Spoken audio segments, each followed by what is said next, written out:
This is the Horse Radio Network. This is episode 605 of the Dressage Radio Show, official podcast of the United States Dressage Federation on the Horse Radio Network, brought to you by ProStride. On tonight's show, we are joined by FEI Veterinarian Dr. Richard Mitchell, as well as Wendy Murdoch. After that, we have Liz Messaglia for our amateur spotlight, and then Reese and I have some tips for being resilient.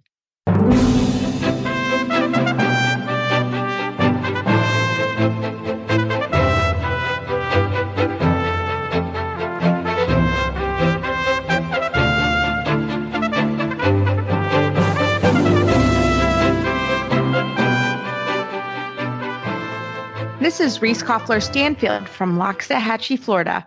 And this is Philip Barks from Rockwood, Ontario, and you're listening to the Dressage Radio Show. Hi, Phil. How are you? I'm doing all right. Still kind of cold. We got lots of snow going on, but we're doing good. You know, I think spring is just around the corner. That's what the groundhog said. So I thought it was 6 more weeks of winter. I don't know.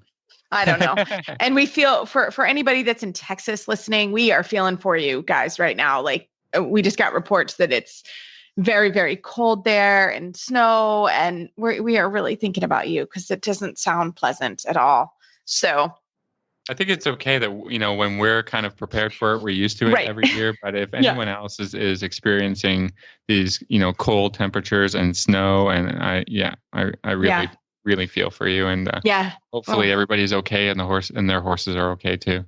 Yeah, everybody's warm and bundled up and doing okay. And we're thinking about you guys. Yeah, you know me. I'm not into winter, so Phil gets cranky, but he's like, and exactly. Yeah, I don't. As soon as it gets cold, I'm like, no. But anyways, we're really thinking about you guys. But we're gonna have a good show tonight to kind of bring some entertainment to what you've got going on. And it's we want to just give everybody a reminder of our book club book of the month, or it may be a couple weeks. It's How Two Minds Meet: The Mental Dynamics of Dressage by Beth Baumert. And don't forget, you can get this book at horseandriderbooks.com. It's a fantastic read. I've been reading it and experiencing it myself right now, and really enjoying it. So don't forget our book club of the month book if you're looking for something to do. And that's kind of what's going on. Maybe people are waiting to hear about your update. We were talking last week about you entering a show and going to it. So maybe you can tell us how it all went. You got it. So, it was quite a week last week. So Phil can tell you, I'm actually fairly private about what happens in the beginning. I don't like to sort of come out hot. I like to come in a little cold but it was my first CDI on my fairly new horse, Bingo, and he's owned by my longtime business partner, Kiki Cortellis, and myself. And we got this horse in May, sort of during lockdown, which was some challenges when you get a horse. And he flew over actually before I had even met him. And I had seen a lot of videos of him. And it's just an amazing opportunity that I have been given. Bingo was already a Grand Prix horse, so I had the honor to just be able to and I had a lot of time, obviously, during lockdown, which was really nice. So I would send videos to Phil. My sister, Lindsay Cassidy, came over quite often to help me with him and get to know him. And also my coach, Scott Hassler, was coming every 3 weeks, and I was sending videos back and forth. So we were really preparing for here in Wellington and to go into the CDI ring. And kind of my story, I did the CDIs 11 years ago. I had a very, very good Grand Prix horse named Guberg's Casper. And so I was busy on the CDI circuit with him. And then he retired. And it's taken me 11 years to sort of get back in the international ring. So I've been looking forward to it. It's been a goal of mine for a very long time to get back in the big ring and to be a part of that. So I got to do that this past week with Bingo, and Bingo and I really feel like our partnership is really really starting to materialize, which is so fun, which is also why I'm reading the Mental Dynamics of Dressage. That's a huge part of what we're doing. And also one of the reasons we came down here in December, we came early to get ready, because I knew you don't just enter a CDI. You got to really take the steps and be really prepared. You got to feel pretty good going down the center line. So we got ready in December. We showed in January, and Scott and I felt like it was sort of time to go to the big ring. So we did. And so I entered the 3-star. So Phil and I talked about, we wanted to talk a little bit about, if you don't know sort of what happens with the CDI, there's some steps that you have to take. Number one, your horse has to have an FEI passport.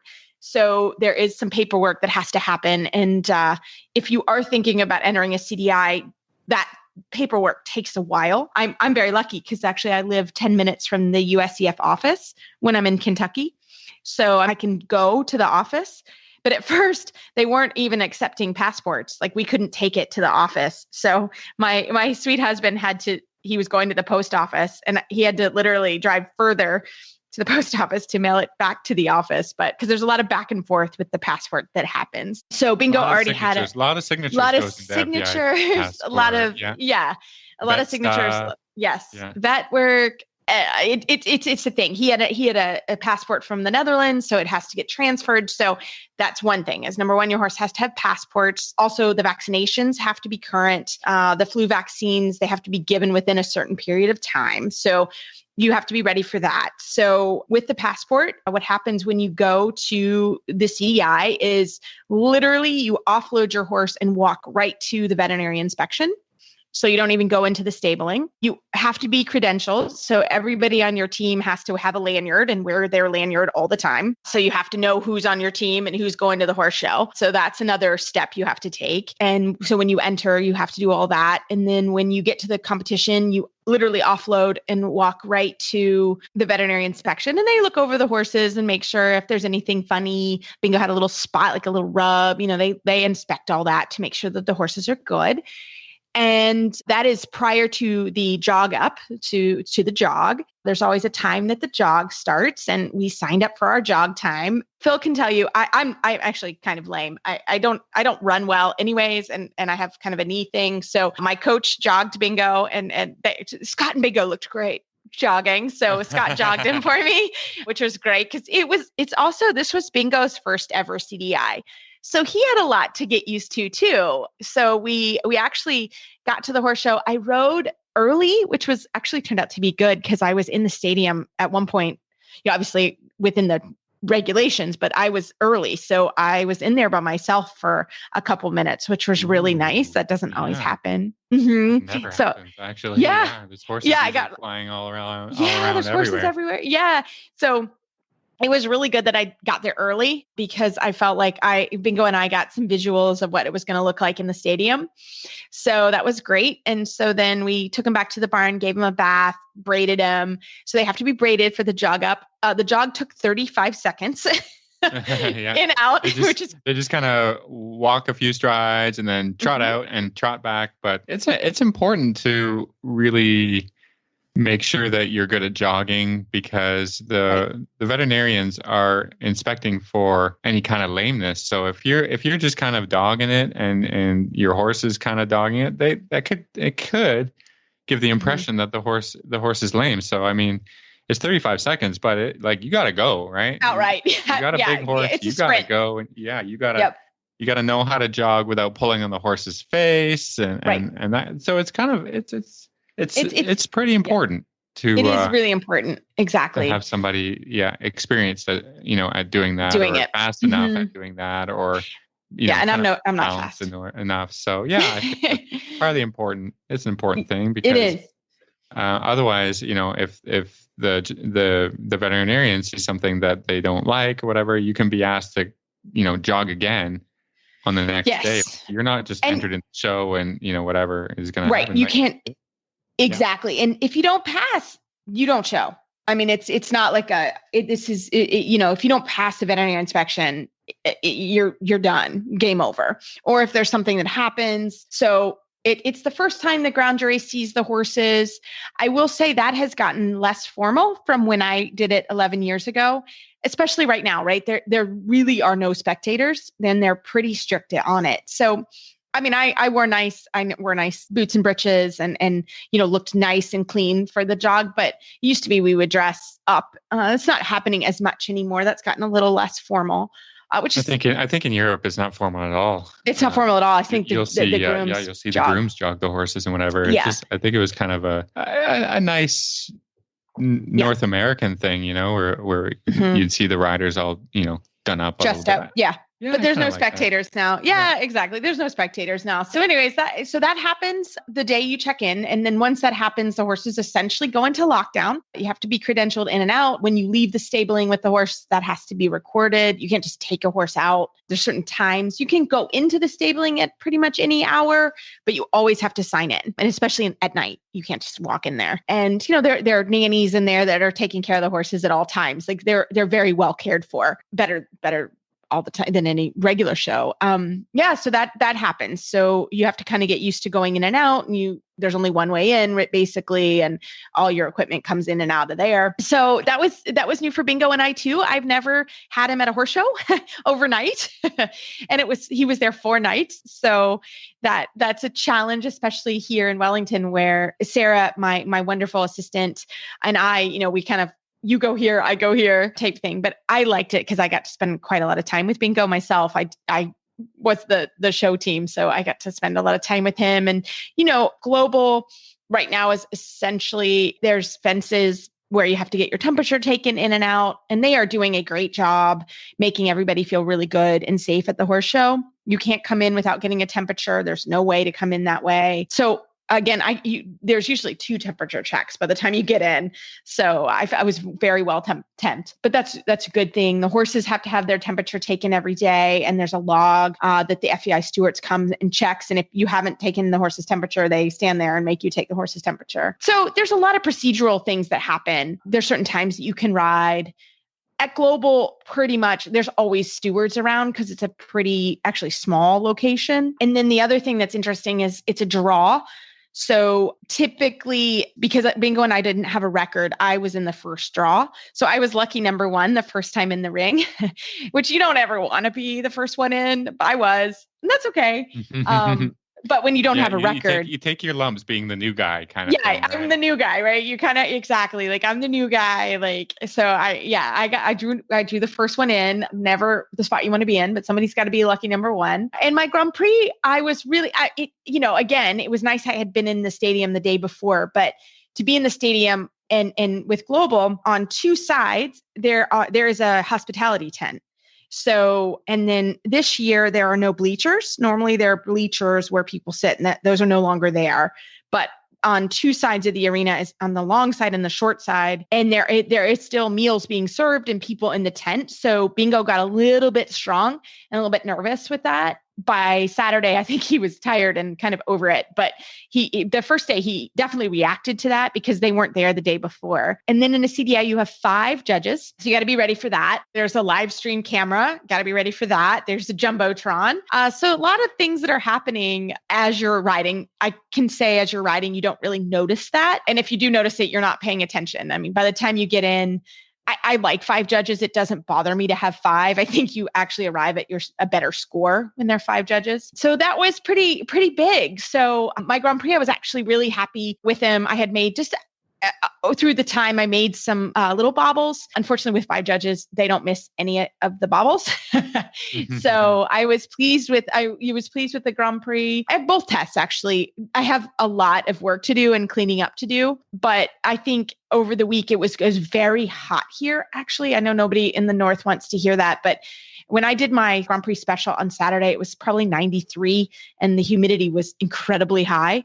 So we have to work a little bit more on the fitness because, and working in that heat. So in the next couple of weeks, we're going to do a CDI at the beginning of March again. So, and a 7.5 minute special, let me tell you, it will test anybody's fitness. So he and I both need to work a little more on fitness. I think all Grand Prix horses can work on fitness, and we need to work on getting even better because the later in the day is cooler. So we need to get in the last draw spot.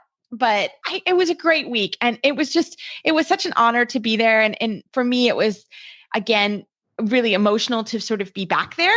And, it's nice now. I've got my first one under my belt. I know how he's going to handle it. We'll make some adjustments and keep getting better and better at not even missing little scores. Phil, I got a 9 on my entry. That's pretty darn good. That's the way you want to start, right? You want to start with a 9. So that was good. So definitely some things we need to get better and better at, but it was a good week. And so once you finish, you can't just leave. It doesn't work like that. You have to check out. And so you have to go get your passport. And so it's a whole procedural thing that now I know exactly what to do. So I feel a little bit better about our next one, about all that. I think bingo is going to feel good too, but it was really a fun time. We learned a lot, and that's what we're here doing. So I can't wait for my next one in the beginning of March. So that's kind of my report on a CDI and what it's like. And there's also award ceremonies that if you're in the top right now, it's the top 3 are present themselves. We were not in the top 3. But with COVID, they're just doing 3. Normally, the top 8 will present. That's not happening right now. So there are some little things that are going on that will change, hopefully, when the world returns to normal. But I think we're also happy to be showing and enjoying the experience. And like I said, Global's doing a great job putting on a safe show. So yeah, all good. I hope that's a good roundup. We're very proud of you here. The team Thanks. At Dressage Radio Show, and more success in the future. Yes. Well, we have a couple more going on, and we decided the next one's the 5-star. And just so everybody knows, they're all live streamed, so you can watch them for free. If you Google Global Dressage Festival, you'll find the live stream. And the next CDI is in 2 weeks, and that's a 5-star. So it's a great thing to do. One. Yeah, to get together with your barn team and watch it. So just something, and then we'll go again in March. So really looking forward to it. Fantastic. Well, Phil, we're going to have now a great interview with Dr. Rick Mitchell. Well, tonight it is my pleasure to introduce Dr. Rick Mitchell. He's an FEI veterinarian and a partner in Fairfield Equine Practice. He's board certified in sports medicine and rehabilitation. Welcome to the show. Thank you. Happy to be here. Great. Well, just to start off this interview, maybe you can tell us a little bit about yourself and about your practice and get us going. Okay. Well, my practice was originally based in Connecticut in Fairfield County, thus the name of the practice now.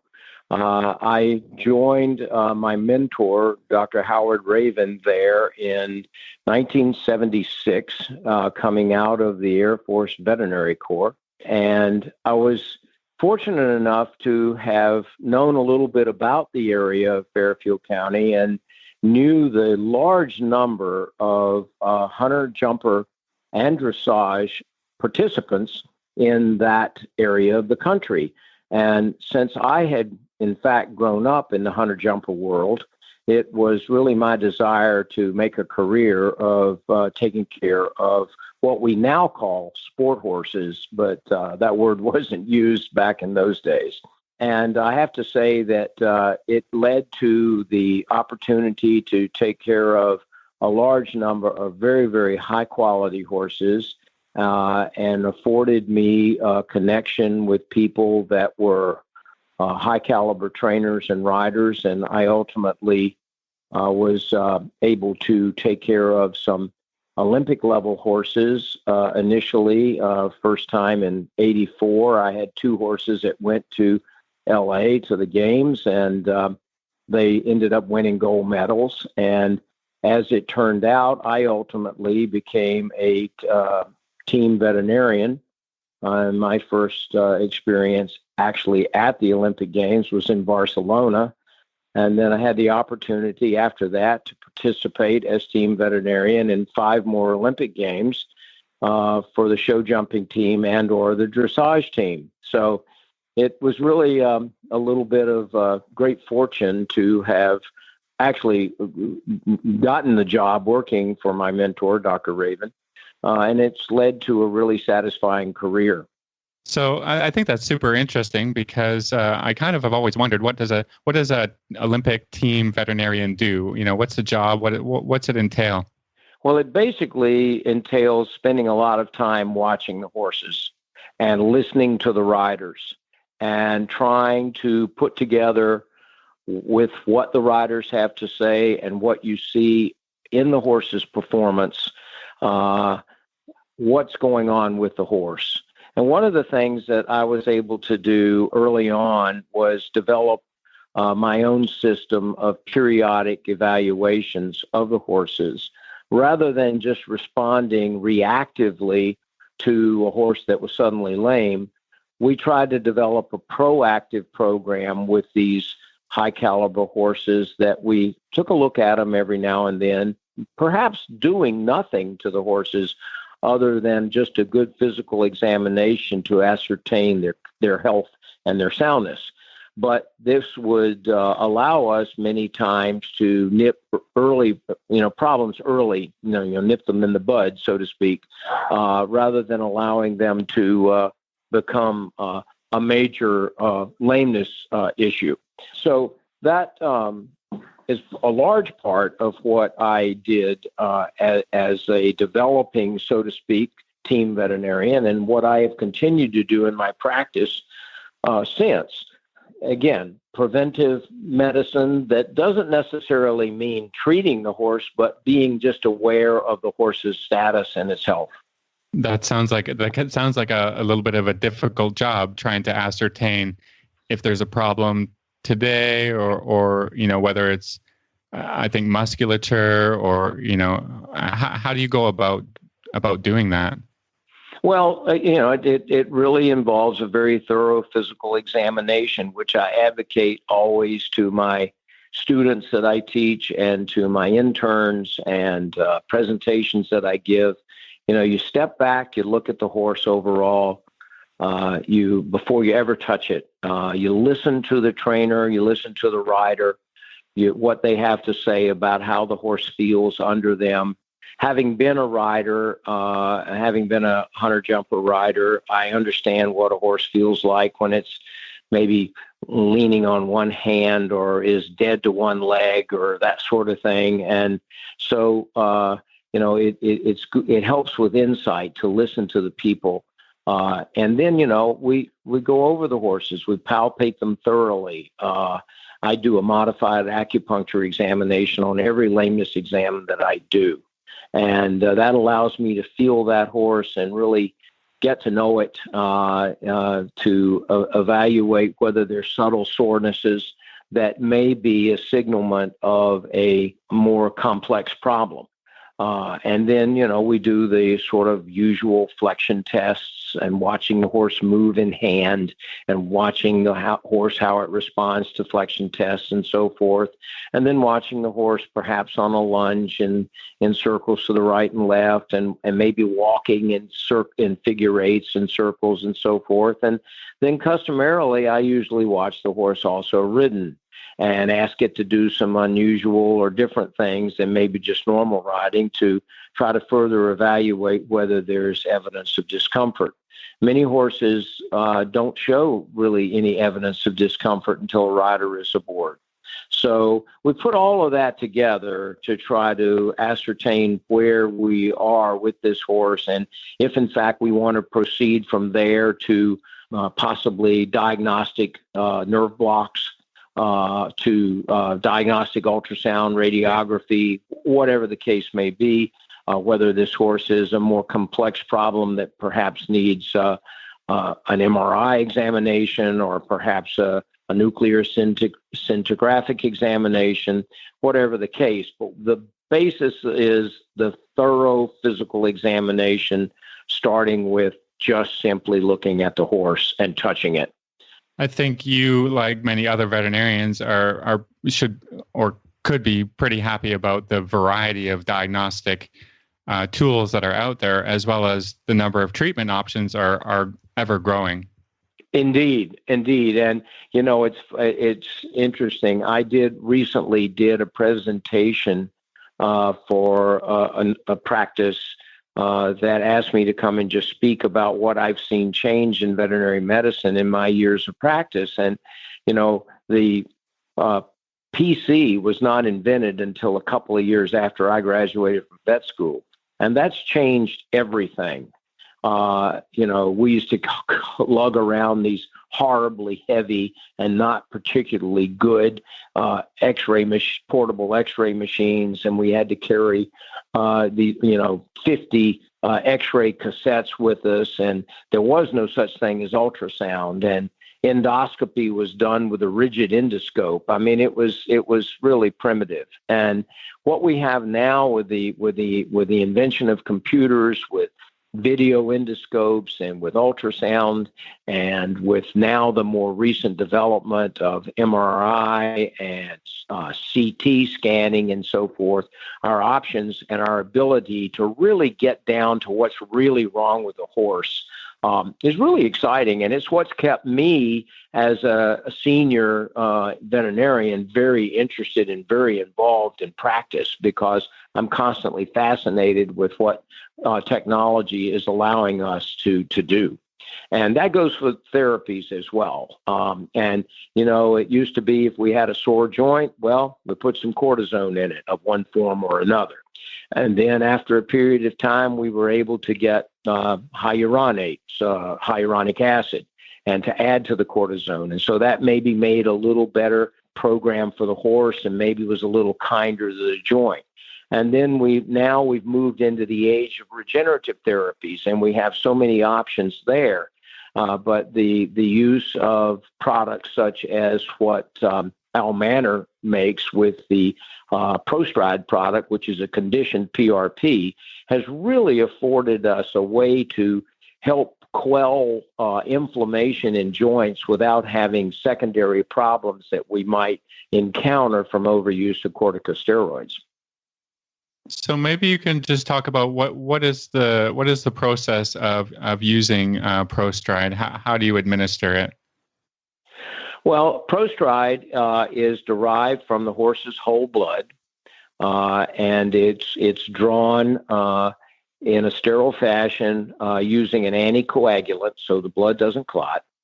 And then it's placed aseptically into a specialized container that is provided by the Al Manor company, that allows us to then spin it down in their specially designed centrifuge at a specific RPM and for a specific length of time. And it allows the blood to be separated into constituent parts, the cellular parts, the platelet-rich plasma, and the platelet-poor plasma. And the way the device that we spin it in is designed is really fascinating. And it's all about, specific gravity and the density of things. But the way it settles out, it's really very, very well done. And so we're able to then draw off the platelet-rich plasma and subsequently put it in another sterile container that exposes it to a chemical activity that activates the cellular components of it to produce interleukin receptor antagonist protein, and also to release some of the other cytokines, which are substances, cellularly active substances that help with healing function or anti-inflammatory function. And so we spin it down in this second container, and we get our finished product, where we've started with about 60 milliliters of blood. We'll end up with anywhere from 3 to 6 milliliters of blood, depending upon whether we've diluted it just a little bit with the platelet-poor plasma. But it gives us a really potent anti-inflammatory and healing agent that we can put in inflamed joints. And how long does that process take?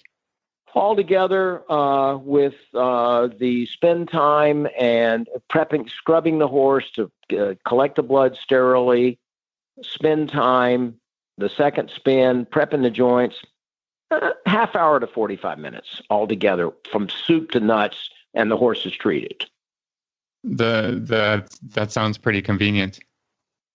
It's very convenient. The horse side adaptation of something that used to only be able to be done in a laboratory is really useful, and it makes for a very easy product to use. And what I really like about it is the way the product is designed. That you really would have to be extremely careless to contaminate products. It's just well done, and to be working in in an environment that might be stable.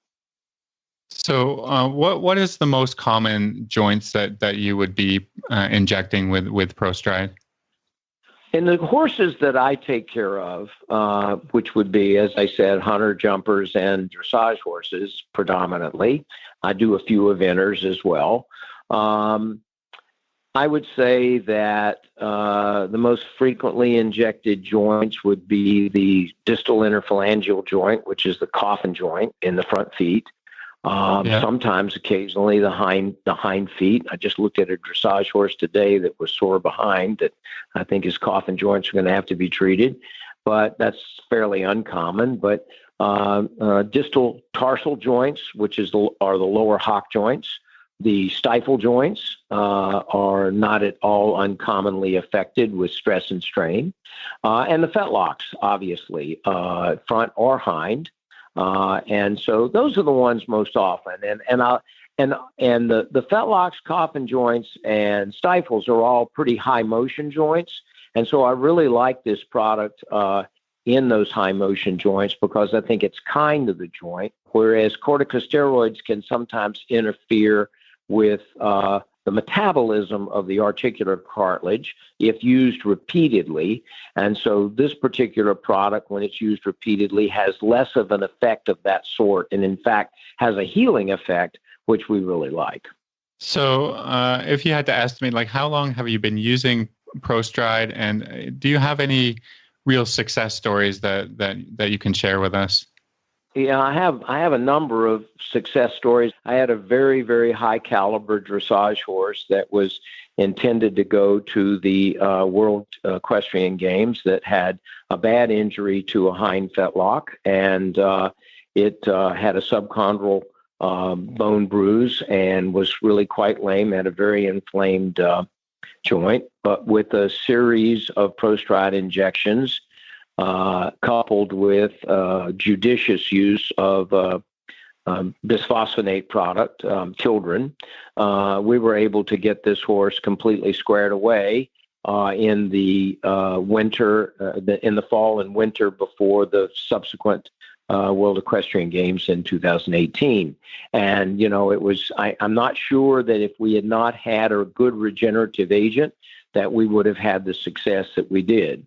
I can think of a couple of other horses that I'm taking care of right now that have had some pretty nasty fetlock inflammations that could have gone the degenerative route that we seem to have stabilized well using the ProStride product. And I would say that we've had good luck also in general with the use of ProStride in the coffin joint when it was associated with inflammation of the navicular bone and bursa.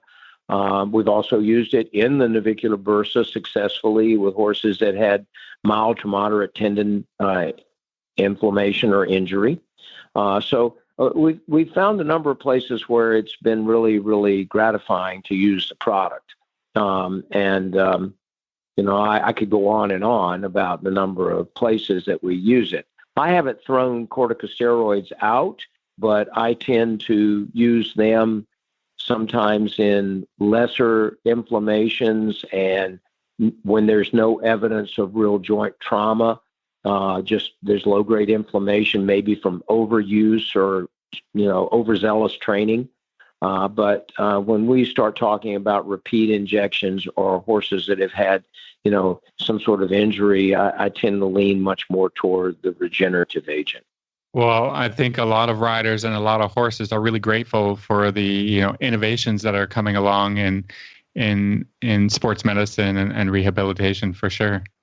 Absolutely. I mean, I think that we've got a lot more things coming along, and we also have use of Al Manner's Restagen product, which is a PRP product, which is basically derived from that first spin container that I was talking about when we were talking about how we made the ProStride. And, we're finding that that's very useful in joints as well, particularly in the back and the neck. And although I will sometimes go ahead and produce the post-ride product for injecting necks and backs too. So, but we're finding, new uses as they have in human medicine with the use of PRP and PRP-like products in human orthopedics more and more, and moving away from using as much corticosteroid as we really had no choice but to, if we were going to make them feel better a number of years ago. Well, Dr. Mitchell, I'd like to thank you very much for coming on our show and giving us all kinds of great information, and it's really interesting how these things are developing. So if anyone wants to contact you about your veterinary practice or about ProStride, how can they do that? Okay, our website is www.fairfieldequine.com. And I have 2 email addresses, which I'm happy for people to contact me if they have questions. One is rmitchell@fairfieldequine.com. And my other email address is rmitch, M-I-T-C-H, 2074 @AOL.com. So I can be reached at either of those. And if I don't respond immediately, it's just because I have too many emails. But I'll get around to I'll get around to responding, I promise. So if I can help anyone or guide someone to a colleague that's using these products somewhere in the country, I'm happy to talk to them. Well, thank you so much, and have a good evening. All right. Well, thank you very much. You too. Thank you. This Nutrition Minute is brought to you by Kentucky Performance Products, the company that simplifies your search for research-proven nutritional supplements at kppusa.com. The horse that matters to you matters to Kentucky Performance Products. Researchers have confirmed that as horses age, they naturally become less sensitive to insulin and more susceptible to health problems caused by too much sugar in the diet. One way to reduce the sugar content in a horse's diet is to replace sugar-laden grains with a high-fat supplement. Fat is an extraordinary energy source. It is readily utilized by the horse and contains more than 2 times the calories of sugary grains. Equijewel Stabilized Rice Bran is an excellent fat supplement. It contains a balanced calcium to phosphorus ratio and won't cause mineral imbalances when added to the diet. Its all-natural ingredients are high in healthy fat and fiber. Best of all, Equijewel allows owners to easily replace the calories previously supplied by sugary grains. When you need to add healthy calories to your horse's diet, choose Equijewel. To learn more, visit Kentucky Performance Products at kppusa.com. Well, tonight we have our favorite guest of the month. Don't tell anybody else. We have Wendy Murdoch from the Murdoch Method on. Wendy, welcome back to the show. Hi, thanks. It's so great to be back. I just love chatting with you guys. We were just laughing on how much it takes us. We have to catch up before we get recording. So our sweet producer Paul's like, "Come on, everybody, get on the show." But we're so happy to have you, and everybody's listening from all different parts of the country. And I just want to say, Phil got a little present from you because obviously you love me more. And I got presents, and Phil was feeling a little left out, weren't you, Phil? So you got some presents from Wendy, so you didn't feel so left out. I know. Last time I felt he sounded so sad up there in Canada in the cold and nothing to do, that we had to send him something to play with to keep himself occupied. So we sent him a full set of Franklin balls and one of the Anywhere saddle chairs. And so how's it going, Phil? Well, I am so grateful to you, Wendy, for sending me things. So first off, I was sharing the Franklin balls with my students out in the barn, which has been great because it's winter. We need some stuff to do. And, when it gets so cold, it's been so cold lately that we haven't really been working on the horses as much as, just trying to, keep the conditioning going and work on some small things and some tips for the riders, and trying to stay motivated. So, the Franklin balls have been fantastic for giving us something to play with. And, And so I come in with my bag of balls, and then, people are like, what is that? What are we doing today? You crazy guy. I can't help but laugh every time. It's so great. No, I had somebody like, are you going to throw those at me? And I'm like, I do if sometimes. you don't listen, then yes. Wow. I toss them at him. I test their dexterity and I toss them up and see, is the horse going to be afraid? Right. It's a great way to test your horse and see their manual if they can catch them. Right. Now, you got to be careful what horse you do that with, obviously. Sure. Yeah. So, but sometimes they come out. Like I had a rider, she was riding with the blue peanut, the air-filled one that you like so much, Reese. And she was cantering and I don't know what she did, but she spit that thing out sideways and it wound up on the wall. Oh yeah, that happened. I guess it can be that one can be pressurized a bit. Huh? Yeah. So so you want to make sure your horses are okay if they fall. That's actually a good point. Something like that. So it's always good to let them know that it might happen, right? Yeah. But the horse didn't react. It would happen so fast, and he was still cantering, and I was just amazed because it's a high, kick wall, and it wound up right on top of it. It was like, wow. Oh, hello. Yeah. Well, and I use the purple fleecy ones under people's elbows a lot, and they do come flying out. So that is a good point. And I am careful with what horse there's some horses we don't use them with, but in general, they're pretty good.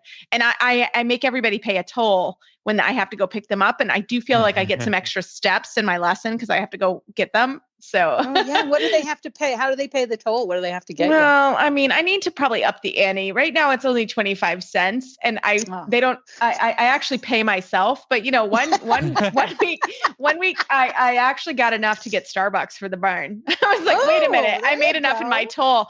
It's how I have my savings account. So I'm putting in about $10 a week from my picking up. But I do every once in a while, people will actually pay their toll. It's pretty great. Or bring me a Starbucks, which is also good. That's awesome. So you were telling us something though about so just for people who haven't heard us talk about the balls before, there's 7 different ones. There's a peanut that's air-filled, it's pale blue. And then there's a purple peanut that's water-filled. And then there's the purple plush ones. I call them tennis balls because they're great for under the elbows. There's somebody with a really sensitive butt, really sensitive seat bones. I'll use those.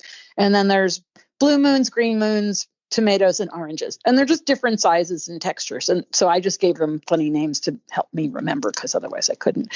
But Phil, you just told us before we got started about what happened to your purple peanut. So well, you have to. I like the purple one. I like the gel filled kind of thing. So I had it in the arena and whatever, and then I come back in the next day, and well, like I said, it's been so cold, and my purple peanut froze. So that's just a tip for people. Like, don't leave that one in the arena because it's gonna freeze. So then I didn't have it for the day. I had the other ones, and then I put it in the tack room, and now it's gonna come in and out. As I come in and out of the arena, but now you've done a field test on freezing, which is awesome. we know they freeze. So Wendy, tell us. Yeah, they tell us why we and use. it's okay. Nothing bad happened to it. I just thought out, and then we carry on. But so why is that one your favorite? I don't know. Because it's so interesting that everybody has a favorite. Like there's all the different ones, but everybody has a favorite, and I'm always fascinated. Some of them are obvious that, you don't want the really big orange ones if you're a little tiny person, or, some of them might push you up against the front of the saddle a little bit too much because as they lift you, they move you forward a little bit. And so sometimes you might hit the front of the saddle. So you don't want anything too big. But the purple peanut one I've used with people with really severe injuries that needed help getting into the saddle after an injury and stuff. So I'm really curious why you find that one, why you like that one, if you know. I think because, that I don't have much cushion for I can't take the hard ones, right? And so I like the purple peanut. It doesn't get displaced as easy, I think, or I'll go with the orange balls. But the orange balls, that they have a little too much air, I just can't seem to get enough weight to squish them down. Oh, okay. It really pushes me up against the pommel. I think it might be part of having male anatomy that's a little uncomfortable. That's not okay. No, it's true. And it's not like I've used the Franklin balls with a lot of men. So, it was one of the things of sending it up to you is just to see what you like. And that's really interesting. So that's why there's a variety. Variety is the spice of life. And everybody likes to play around. But, you talked about how it's great for your students. And what I've always found with them is it's something so easy to use that, if you can't get to your instructor that week, or if, you need something for your warm up just to get you to relax and not grip against the saddle, that's where they're great. And they're sort of, I think of them as like a mini lesson in themselves, just to like warm up and get relaxed and open your hips and that kind of thing. So they're just fun too.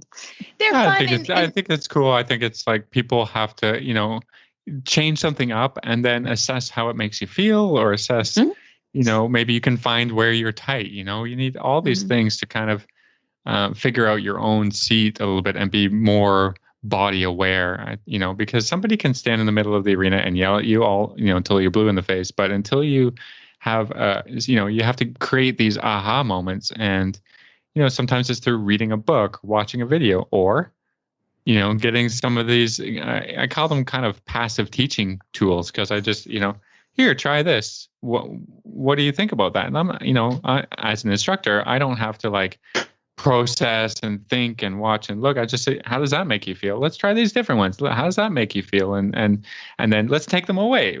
How do you feel that you're better or deeper or worse? I think that's just like part of, just having a instructor-student conversation, or student just thinking, feeling, and figuring some things out for themselves. So that's why it's been cool. Exactly it. You just hit it on the head. That was perfect, because that's really it.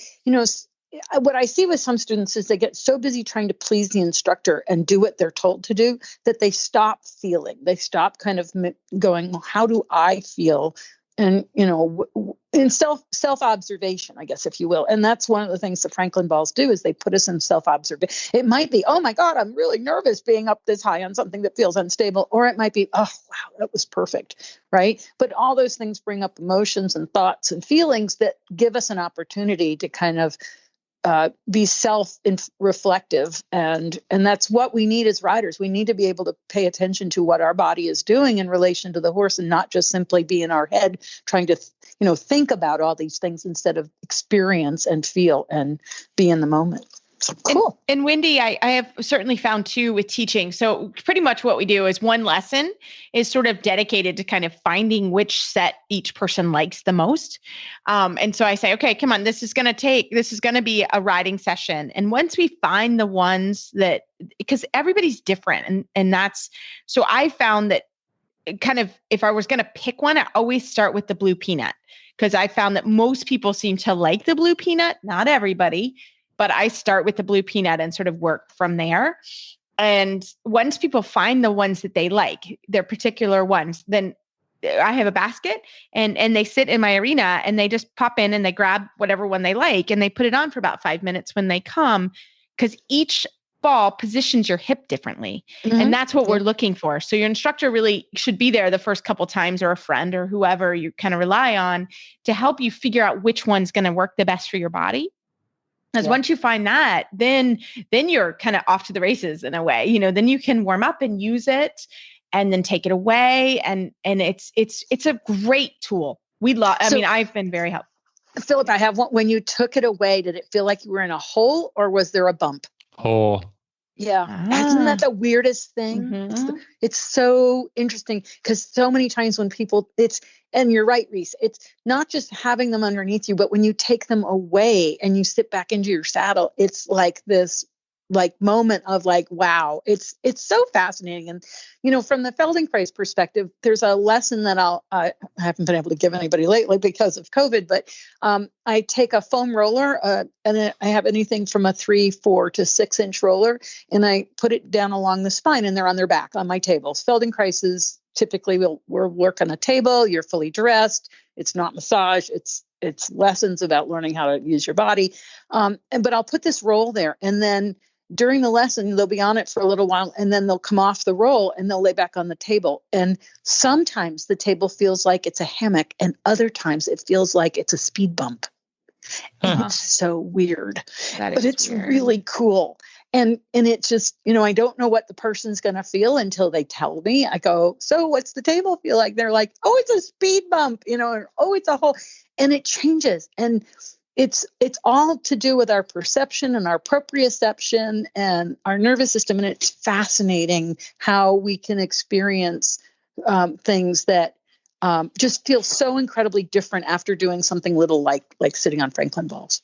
It's such a cool tool. So Phil, what else was in your box of surprises from Wendy? I don't want to tell anybody that I got this because I haven't brought it out to the barn for my students yet, and then they're gonna want to bug me. But Wendy was also kind enough to send me the Anywhere saddle chair, which I'm just having an awesome time, just discovering and feeling this tool myself. So that's why, okay. It's okay, Phil. I have one. It's okay that you, as long as your students do not listen to the show, you're okay. Yeah. Mine hasn't gone out to the barn either. Mine's in my house. So we were chatting before we go. So Wendy, explain to people if they don't know where the Anywhere saddle chair is, what is it? So basically it's, it has a ball surface on the bottom and a saddle shape on the top, and it's, and you sit on it, right? And it has a base so that it's stable. But because of the ball on the bottom, the chair can tilt in any direction. And the cool thing is you can put it on your office chair, a mounting block, a bench. That's why it's called the Anywhere saddle chair. And it comes in a mesh bag. So like if you're going to be sitting at a clinic or a bleachers or something like that, and you can take it with you so that you're comfortable. And so, I got these and I sent one to Phil, and it's no surprise to me, Phil, that it hasn't made it out to the barn because mine's still in my office. It doesn't go to the barn. I keep it on my desk chair. And I was telling you guys before we got started that I've been working on the computer almost nonstop because the weather's so bad and I can't ride because I can't get the trailer, blah, blah, blah. Okay. I don't have an indoor. And so I've been spending hours in my desk chair and not on my saddle chair. And I would wake up and I would have a headache because my shoulders and my neck were so tight. And I was like, dummy, you have these downstairs. Why don't you put it on? So for the past 5 days, I guess it is, I've been sitting on my Anywhere saddle chair. Now I can sit on it for 8 hours, and I don't recommend that anybody start at 8 hours. No, okay, because you'll feel it. Yeah, start with 5 or 10 minutes. Yeah, I'm like, you'll feel it. But my neck pain's gone, my headaches are gone, and it's all because I was sitting there at my desk, kind of crunching my shoulders up, and now that I'm on my Anywhere saddle chair, and it keeps you in movement. So, so Phil, that's what you've been doing, huh? That's what I've been doing, and actually, I've just been using it like Reese was talking about in the last show, I think, is, a bit of a visualization tool. But, I've been practicing half passes at home in the Anywhere saddle chair because, I think that's one of the movements in which people can get misaligned so easily in a little bit the wrong place with a collapsing outside hip instead of a lowering and a balancing on the inside hip. So I've been using it to really, again, it's about self-discovery and sort of, how do I ride this, or, how do I move my pelvis better? How do I think about making a half halt? And so really it's just been, maybe 20 minutes just kind of discovering for myself so that when I do take it out, I want to be prepared to take it out to the barn and have some, not exercises, but some ideas in which to instruct people on when using the Anywhere saddle chair. So yeah, I mean, it's such a great, because when you take the horse away from the picture, you have a horse and this one listens better than that one, or this one, you end up kind of conforming to your horse a little bit more than doing what's correct. So when I've been at home, I'm just sort of like, what is the correct position for me to be in to make a left half pass, regardless of sitting on a horse or not? So that's where I found it really interesting. And just feeling like, different core muscles activating, different spine positions, And that's where I've been really kind of, as Reese always says, like geeking out, like, or just like, and then my wife is a rider too. And so she's at home, and I'm like, okay, here, look what I've sort of found out or discovered. Why don't you try it? And let's talk about. So we've both been really having a lot of fun, just you guys got kind of experimenting, just doing lots of experiments. Yeah. You guys playing with your saddle chair. Yeah, because that would be great. I use it, Wendy. So, I use it to visualize, number one, because I do a lot of visualization right now. So I ride the Grand Prix on it every day, and I ride the Grand Prix Special on it every day right now when I'm kind of heavy training. But I use it in the morning because I have a hip injury. So I really need it in the morning. I literally have my coffee and I have it. I watch the morning news and I sit on the chair in the morning for about 5-10 minutes just to warm up, actually. And it's actually helped me a lot because that is something, it's very hard to warm that up. Sometimes I'll actually do yoga and then get on my chair if I have extra time. Oh, that's cool. Like ideal because then I can warm up my hip and then I get on it and then I go outside and ride. So that's been really helpful for me as sort of part of my injury. So it's something I have to manage and it's been a really good tool for me. So if anybody has, obviously talk to your physician or, be careful doing it. But it has been very helpful for me to get on it in the morning. And I go check with your doctor, your physical therapist, and make sure it's okay. But this is it's a gentle way to get movement going again in the pelvic area and the hips. And you can control it. So it's not like you're at the mercy of it. You can control it because your feet are on the floor. And the other thing you can do is put it in front of a mirror. And you just have to remember you're seeing the mirror image, right? But then you can like close your eyes and figure out where you think you are, like for a half pass, and then open your eyes and see, are you, because you have some feedback, but then you get the visual feedback as well to just make it more. Yeah. No, it's a fantastic product. Well, Wendy, as always, we love all of the products. They you bring such fun bags of tricks for us, for all our riders. So how do our riders, how can we find it? Especially people that are stuck at home right now and need some motivation. How do they find it? So you can find all the products on the murdochmethod.com shop. So just go to murdochmethod.com, go to the shop, go to training aids, and you'll see all the fun stuff to help your riding there. And of course, all the Surefoot products are there as well. So that's great for your horses. I just really quickly, we had recently a woman, and she's been handling a lot of off the track thoroughbreds. And this one has played up for 3 years going out to the paddock, rearing up and stuff. She sent me a video and she put it on Facebook, and 5 minutes total time. And maybe on the pad for, the first time was 2 seconds. The second time was 2 seconds. And the third time was maybe 30 seconds. This horse completely changed. And she sent me an email, and her working student now can lead the horse, which she wouldn't let do before because the horse wasn't safe. And now the horse is fine. So, that is so cool. Yeah. So, basically stability work for you and your horse. That's really, love it. Yeah. Love it. One more time. How do people find you? Okay. murdochmethod.com. Go to the shop for training aids and Surefoot. And of course, I'm on Facebook. Oh, Reese, I forgot to tell you. I have to tell everybody, we're doing a contest on Facebook, free contest. What? And I forgot. But anyway, so what it is it's our 5th anniversary of Surefoot pads. Most businesses don't make it to 5 years. 50% of businesses fail in the first 5 years, and we've made it in spite of a pandemic. So we are so excited about it that we're doing 5 weeks of contests. So each week there's a post on the Surefoot Equine Facebook page or the Fans of Surefoot page, and it tells you what the contest is, and you enter, and then we do a drawing for that week. You have to enter all 5 weeks for the grand prize drawing, which is a full set of Surefoot pads. It's a value over $1,000 worth of Surefoot pads, but you have to enter all 5 weeks. So if you missed a week, all you missed out on was that weekly drawing. You can go back, enter into each of the week contests because they're different each week. We do a little bit different thing. And then on week 6, we'll make sure that let everybody know if they're entered in all 5 weeks. Alex, who is my assistant, that's her job.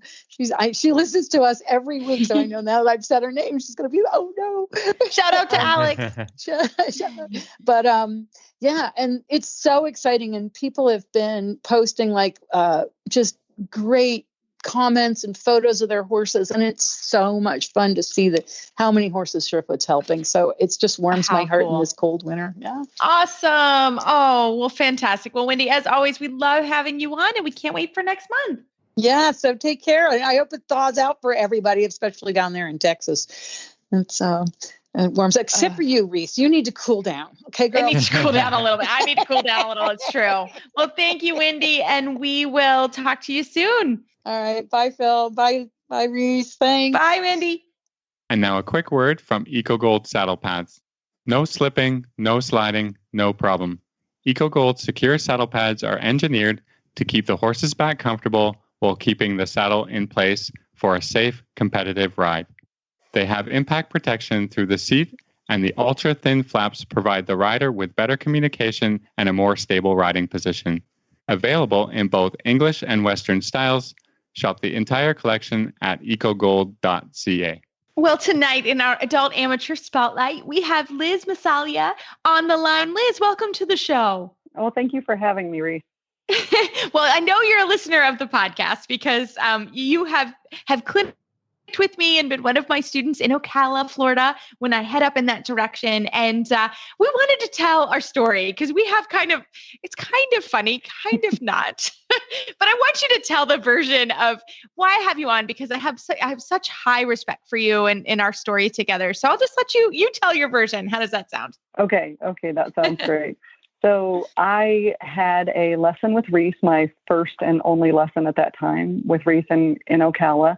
And I'm an eventer, and I dabble in dressage and show jumpers. So this was a big deal for me to get to lesson with Reese. And I had a prelim horse I was riding at the time.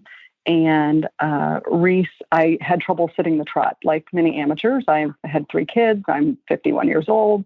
And no matter how much I tried, I could not sit the trot very well. It was just hard. My body didn't allow me to. And no matter how much I wanted it, it didn't happen. And Reese, during the lesson, she was very blunt with me and pretty much so said, listen, you are not riding well, and it's not going to be safe for you in the sport you do, and you have a lot of work to do. And it was very blunt, and I'm not going to lie, I cried. I still feel bad about this, everyone. Coaches really feel bad about this. I felt terrible. You just made someone cry? Oh gosh, don't even. I need to buy Liz wine. I feel so bad. Don't even start with me, Philip. No, because Philip's made me cry before. Yeah. I probably asked you, what can I do to get better? And you were very honest, and I appreciate your honesty. And I'm very grateful because in the 2 years, this was 2 years ago. So fast forward, I wanted to get better. I wanted to be a good rider. I wanted to be able to sit the trot. I wanted to be safe in my sport. And you told me about the Dressage Rider Training 1, and I did that. And I had a badly herniated disc in my back. And every time even my dressage trainer at home was like, oh, drop your heel, I'd laugh because I'm like, my body doesn't move that way. So I kind of went on a journey in the past 2 years to figure out how to make my body move the way I needed it to.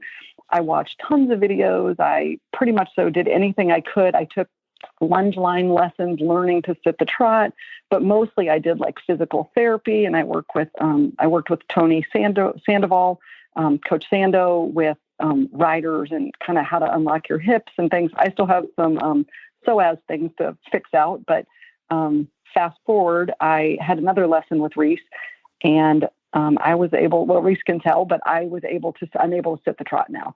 And I have a new horse, well, by the way. I'm very excited for Yes, I'm very excited for my new horse, and I can actually be a little bit effective. I still have a long way to go, but there's a lot of amateurs out there that are probably just like me that want it so bad, and our bodies can't do it.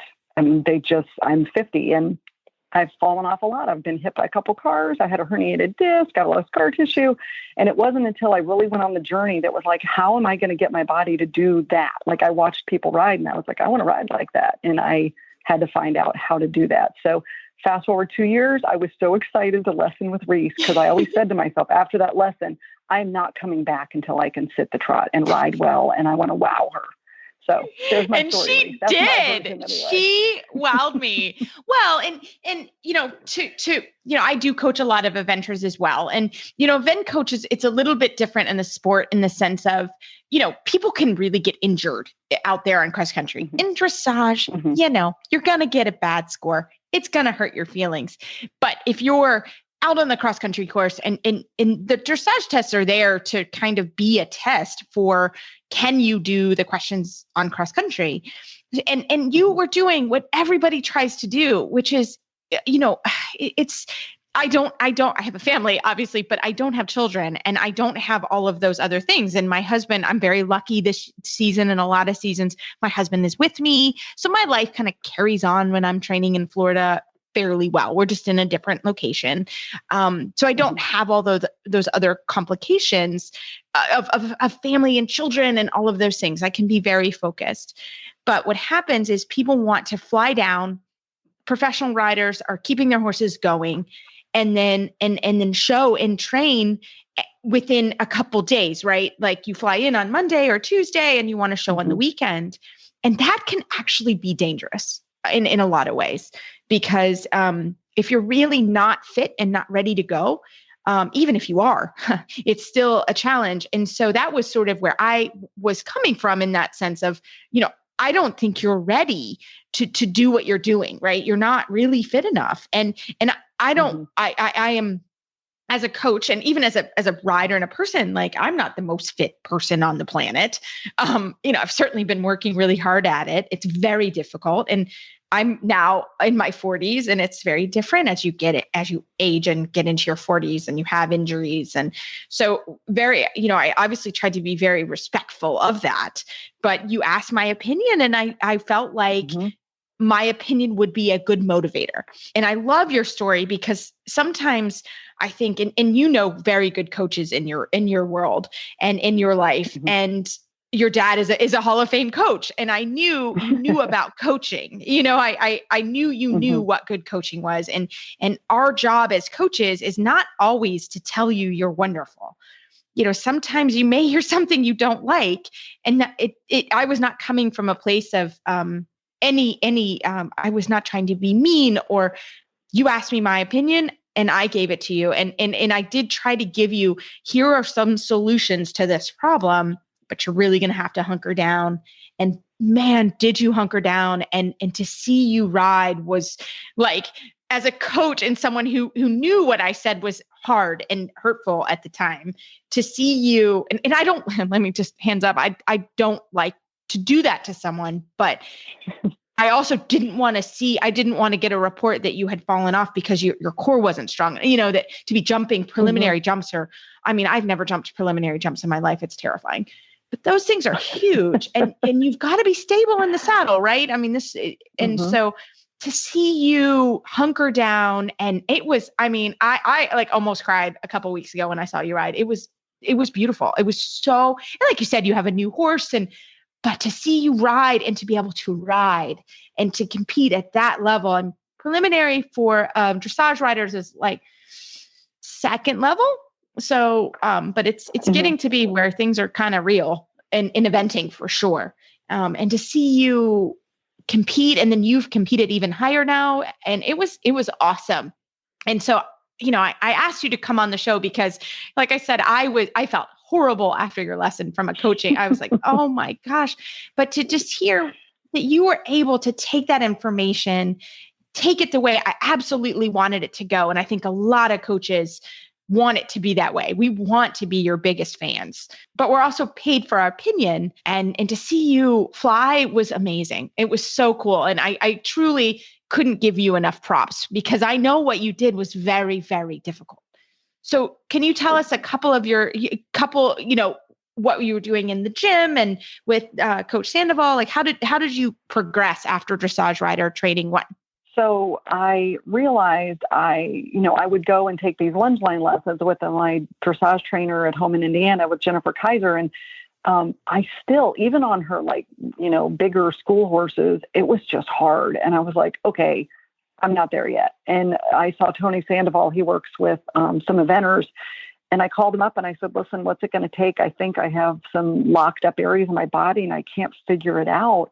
And so we did it all on Zoom. And it's, it really kind of started there. And he had me do like all these stretches. My husband cracked up, and I have teenage kids too. And they were laughing really hard because I had to do like push-ups and have my family video me. So humiliation that's is, painful. part of this. It was painful, but you know what? It was also like a true, where are you in your fitness? How long can you plank? How, all this stuff. Can you touch your toes? Which I could not when I started this, by the way. And Tony starts you very slowly. And it was stupid things. I mean, it was like, look over your left shoulder, look over your right shoulder. And I had no clue. All everyone said to me was your core, blah, blah, blah, whatever, your core. It was in my shoulders and my shoulder blades. And once he kind of unlocked my shoulder blades in terms of doing all these random exercises that I thought were stupid until I was sore the next day, it's like shrug your shoulders 10 times. Well, that sounds easy. And then you do it and you're like, oh, I'm legit a little sore. And, it's just really odd things that he has you do. And all of a sudden it all started making sense. And I went for dressage lessons and my trainer was like, what are you doing? Keep it up. You're doing it. And, it was everything from, stretches on the ground, a little bit of yoga, things like that. But mostly it was finding where I was super tight in my body and where my injuries were and stretching those areas out. And every morning it was like 20 minutes of stretches and then, a little bit of weightlifting, things like that. He had me do Tabata. He had me do some different things for strength training. And it's all on a little app and you just go through it. And it's been great. It's been great. Tony was super for me. Yeah, I mean, unfortunately, as a riding coach, and most of us riding coaches are not that great with some of the physicalness. This is why Reese and I kind of recommend online programs or to reach out to physical therapists and bringing more people onto the team because most of us become riding coaches because we ride well, and we ride well because we started young. And so we can't really tap into the feeling of having a body problem because we haven't experienced it. Like we just learned to ride when we could bounce off the ground and get back on and all of those things. And it was trial and error. And, I know personally, I forget what it feels like not to be able to sit the trot. Mm-hmm. I think that's just a reality, right? So it's hard as a coach. I mean, I'm very sympathetic to my students, but it's hard to find, to go about finding the reasons. But people who are trained to teach people to stretch and move about and are dealing with it more as a physical understanding and issue are great at that stuff. And so we want to lean on those people, on our team to be able to help us with our students. And you did a great thing is to take responsibility for your problems and to go search for solutions, because your riding coach teaches you how to ride, but we're not great at solving body issues. And I have to say, as an amateur, we do this for fun and costs us a lot of money and a lot of time and a lot of sacrifice on our parts.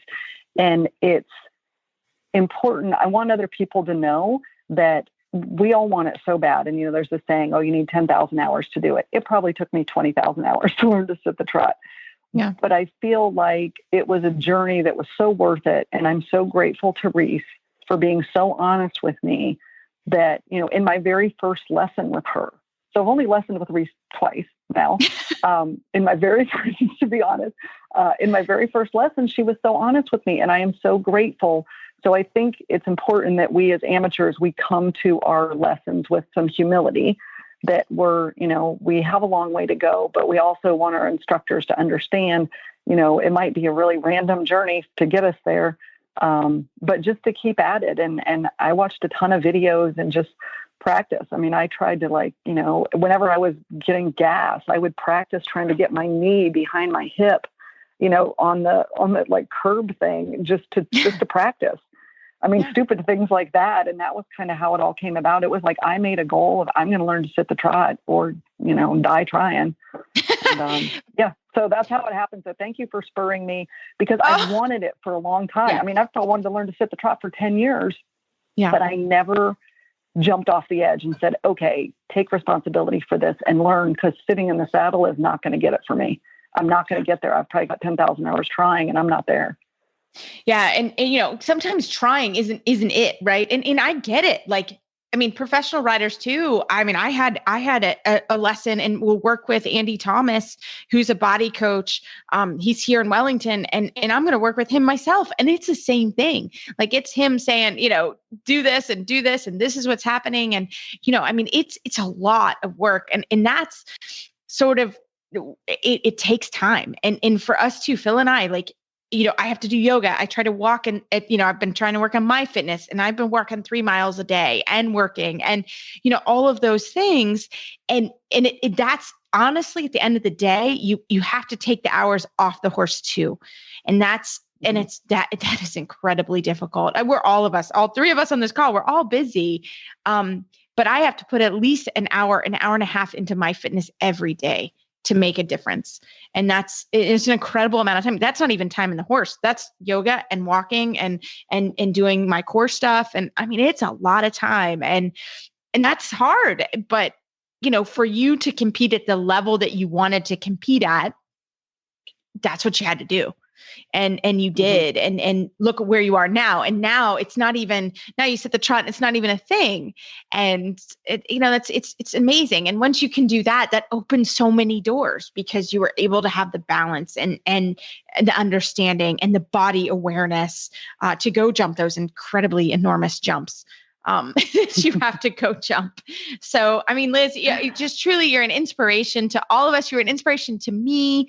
And I was so proud of you. Like I said, I still owe you a glass of wine for that, but I'm so proud of your journey and what you've done, truly.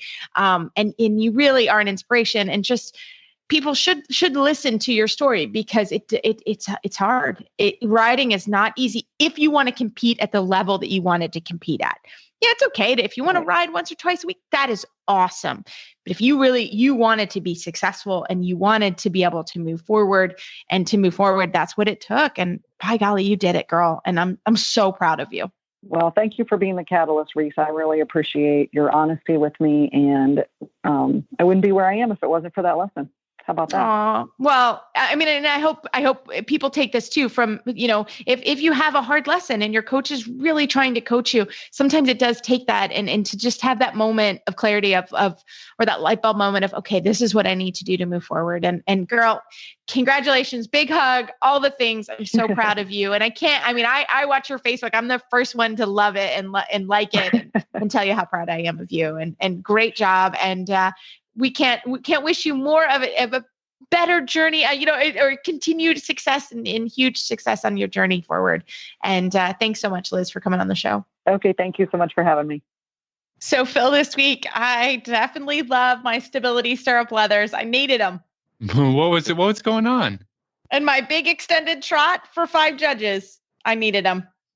They were holding you down, or holding your leg on quietly. I'll take anything I can get.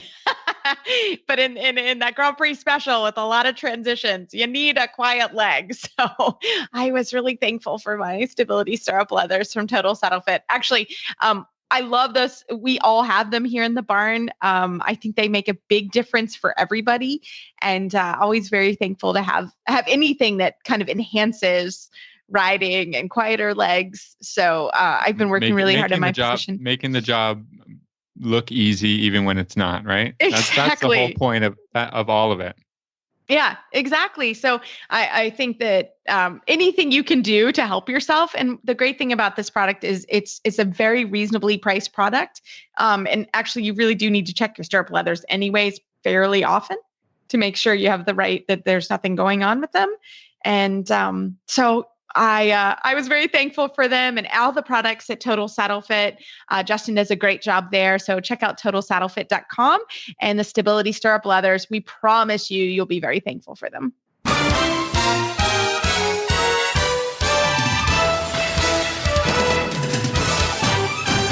This week's dressage training tip is brought to you by Total Saddle Fit, home of the shoulder relief girth at totalsaddlefit.com. Yeah. So for our tip. Yeah. we actually have taken something, I guess it comes through Dressage for Kids. So this was a little idea published in Noel Floyd by Annette Paterakis. Hopefully I got the name right. We want to give credit where credit's due, but what do we got here, Reese? So Phil, these are tips for being a resilient rider. And I love these because, as right now, when you're competing, which, right now we're heavy into our kind of show season right now. Sometimes you need to be resilient, right? Sometimes you maybe don't have the best ride, or you need to come back the next day, or sometimes just coming back the next day on a normal day is hard.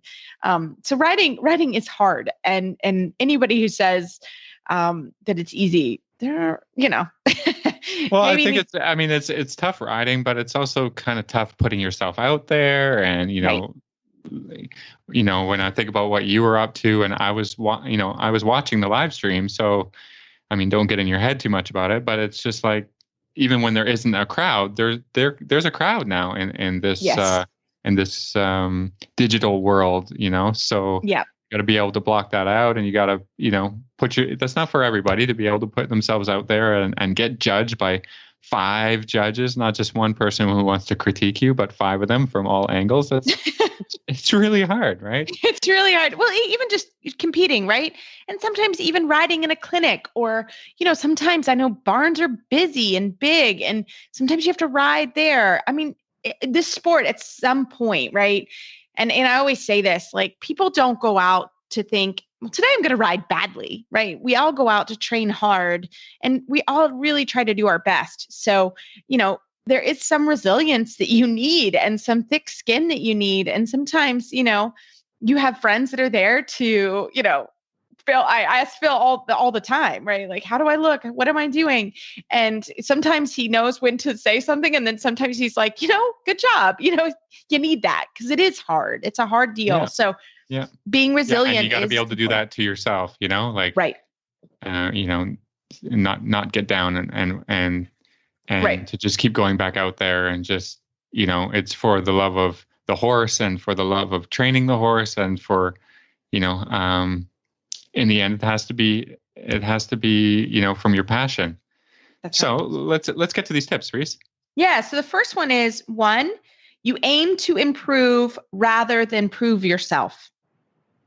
I like that one, because at the end of the day, everyone's going to look at their test and say, oh, I wish I could do this, or I wish this had been better. Very rarely, even if you talk to the top riders, will they say everything was perfect.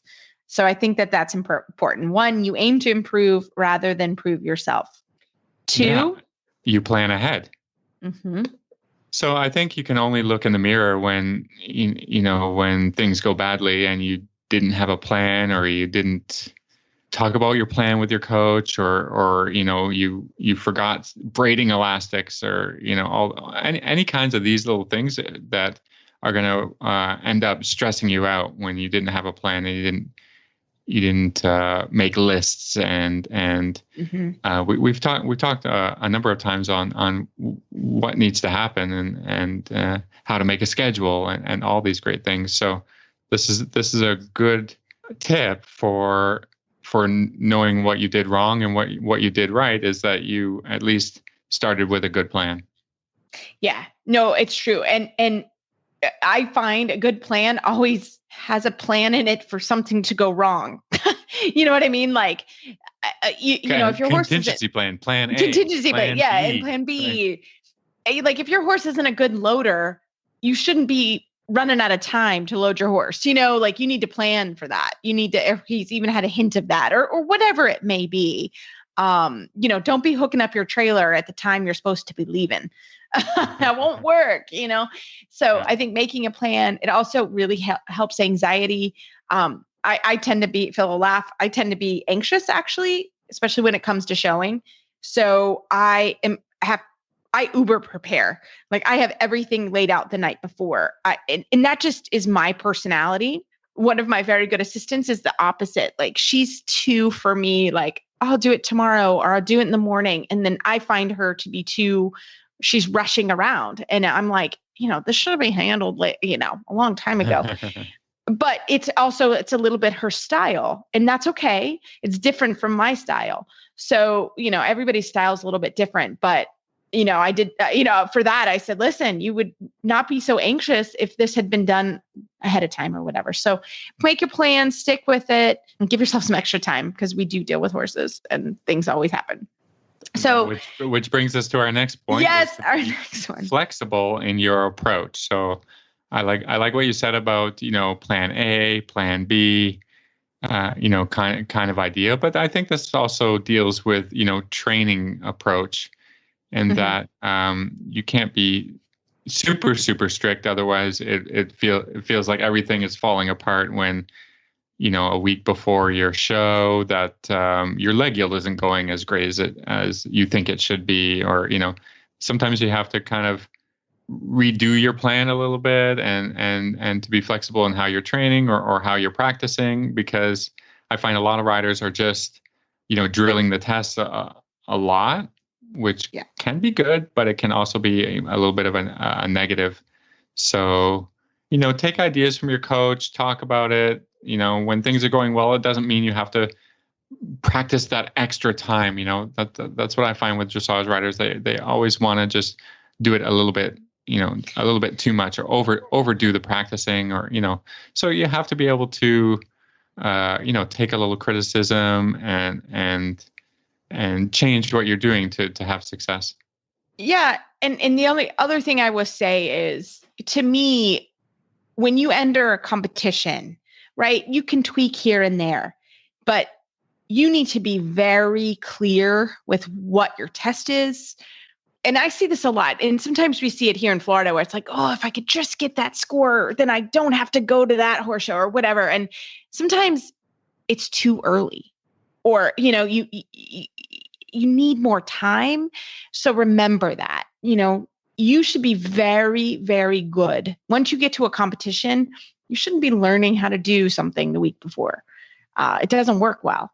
You need to be planning from your competition so that when you go to that competition, you don't feel like you have to practice things 1 million times, because it may be hot, for example. You may get one rep and have to go in, and that's just how that works. But you've got to feel really good on your training, that you've trained this, how to do it. And that, again, I'm not a huge, the week of the horse show, working the heck out of the horses. At that point, in my opinion, you're done. You've already trained. And if it's not going to work, it is what it is. It is what it is. Exactly. Yeah. They need to be loose and fresh and happy. And you shouldn't, I look out sometimes at a competition and see people just drilling the horses. And I think that's not my style. So, yeah. Yep. Cool. All right. What's number 4, Phil? You accept the process.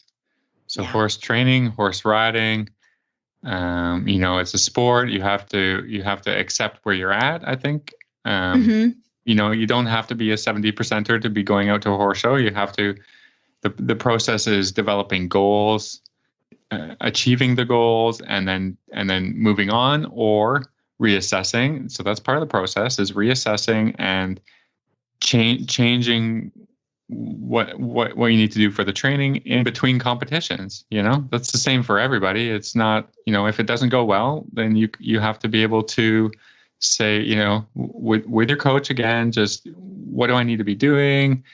And if it is successful, you say, how do I stay on the right track? It's all a process of getting to what your goals want to be.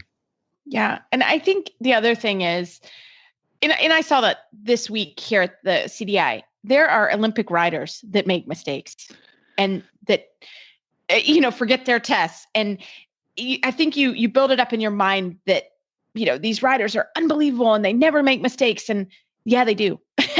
and it's part of, or they're showing a younger horse, right? That is difficult. So there's a process for everybody, and people make mistakes. You're not always going to be perfect. Maybe we see the perfect at the Olympics, but there's been a lot of steps taken to get to that point. So there is a process, and you've got to know that, you're going to make mistakes, and you can't let that just drag you down. All right. Number 5. Yeah, here you go. You see failure as feedback. So I think this, ties right into what we were just talking about, is that, you're going to make mistakes. Mistakes are part of becoming successful. You can't get anywhere. You can't achieve your goals if you don't fail along the way. That's how you're working on it, and it's a good thing.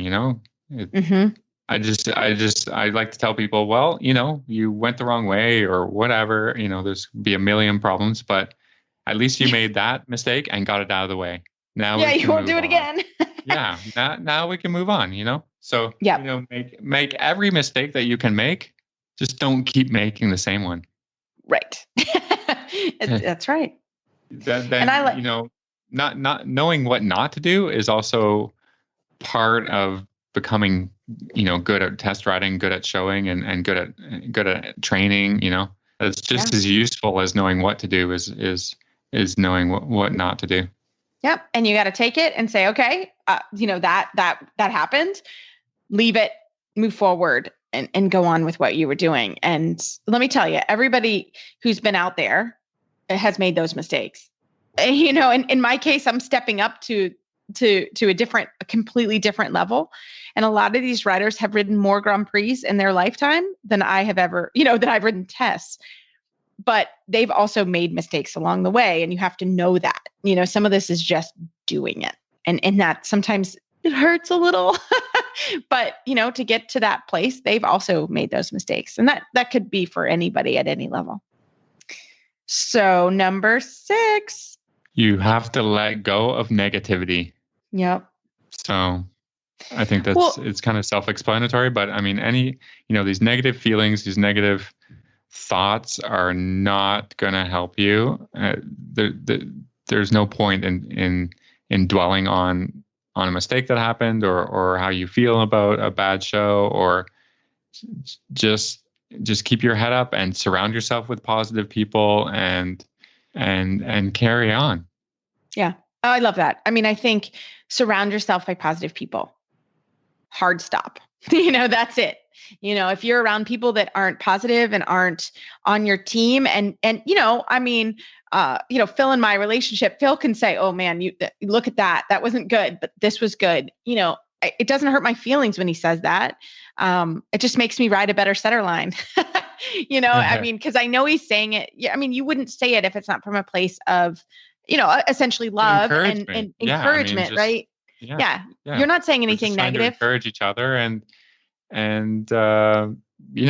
Reese can tell me to F off or whatever. I'm not going to take that in a bad way. It's just, not the time. Yeah. But I think when you're around people that know you really well, they sort of know, especially during that time, right? When you're literally in the heat of the competition or you're at a competition, that's not the place you need someone to be negative, right? You need someone to literally, be real with you, but be positive and give you that feeling that like, we're surrounding you and we're here to be your support team and we want to help you. And let me tell you, when you have that team around you, I have, a great team. My team's fairly small, and especially at that moment in time, I don't listen to a lot of people. I don't want to listen to a lot of people because I know my team and I know they know me, and that's really important to me. And so I very much lean on you guys. But the outside stuff, I don't even listen to it because there's no point. And I enjoy and love riding my horses, and if people are not that way, I don't surround myself with them. So I think that's really important for all of us to remember that this is a sport. I always say this is a sport. We're not curing cancer. We're having a good time, and that's important. So yeah, I love it. And what's the last one, Phil? The last one is that you always find a way to get back up again. And, sometimes I know in the past I've had to, have a bad show or something like that, feeling really negative. Then I step away for a bit, get a refresh, talk to my coach, like, what am I going to do? What am I going to do? What am I going to do next? Because it's not about the now. It's like, how are you going to move forward? And you have to move forward, right? So don't dwell on something that went wrong. Just talk to your people, figure out what you're going to do next. And then that's how it goes. That's the highs and lows and the roller coaster of training dressage. And I think there's really good, and Lauren Spryzer, who's come on the show quite a bit, we should have her come on and talk about this, but she has a chart that it was posted online, and it was basically, you get like an hour to feel bad about something, and then you got to leave it alone and you got to move forward. And I think you have an hour to, I think a CDI was an hour. That was like the max amount of time. And a national show, it was like 20 minutes, it was like, go, have a beer, whatever you need to do. You have 1 hour and you leave it alone have and a you good move cry. forward. Whatever you need. The sport is filled with tears. Have a good cry, and then that's it. I like that. That's it. Lauren, Move forward, talk to your coach, talk to your people, get your chin up and go back and do it again. And, I think Phil and I mean, this is our job and our career, and it doesn't always go well. And boy, do we celebrate when it does. But there are times where it doesn't, and that's okay. And then you kind of got to shake it off, get back up there, get back on that horse or whatever it may be. And, it's not always perfect. And nobody, I don't know anybody in the sport where it's always perfect. So when it's good, you celebrate. When it's bad, you take it on the chin a little, shake it off and move forward. And, but yeah, it's a great sport. We hope these helped. Is if you need to be resilient. But we wanted to just give everybody a shout out, especially remember that we have a great book that kind of ties into this topic, How Two Minds Meet: The Mental Dynamics of Dressage by Beth Baumert. You can find it on horseandriderbooks.com. I'm reading it right now. Very helpful down here in Florida, but also with show season. So we hope you pick it up and start reading it with us. And as always, we love email and Facebook shout outs. Keep them coming. And we have a couple more questions in the queue, and we will get to them as soon as we can. As always, you can find our show notes and links to today's guest on our website, dressageradio.com. Like us on Facebook, just search Dressage Radio Show. Follow us on Twitter at Horse Radio. My website is maplecrestfarmky.com, and my email is reese@horseradionetwork.com. The best way to find me is probably on Facebook, or my email is philip@horseradionetwork.com. I'd like to thank our sponsors for allowing us to put on a good show. That's ProStride, Kentucky Performance Products, Eco Gold, and Total Saddle Fit. And don't forget to check out all the other shows on the Horse Radio Network at horseradionetwork.com. Everybody, keep your heels down, your shoulders back, and we can't wait to talk to you next week.